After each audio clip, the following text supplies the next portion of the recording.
सत्यानन्दचिदात्मने सर्वान्तरात्मने श्रीमद् वेङ्कटेशाय मङ्गलम्।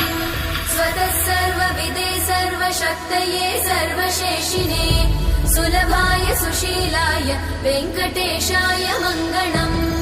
परस्मै ब्रह्मणे पूर्णकामाय परमात्मने प्रयुञ्जे परतत्त्वाय वेङ्कटेशाय मङ्गलम्।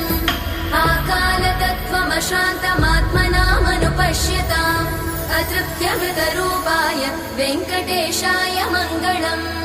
प्रायस्वचरणौ पुंसां शरण्यत्वेन पाणिना कृपया दिशते श्रीमद् वेङ्कटेशाय मङ्गलम्। दयामृततरङ्गिण्यास्तरङ्गैरिव शीतलै अपाङ्गैः सिञ्चते विश्वम् वेङ्कटेशाय मङ्गलम्। स्रग्भूषाम्बर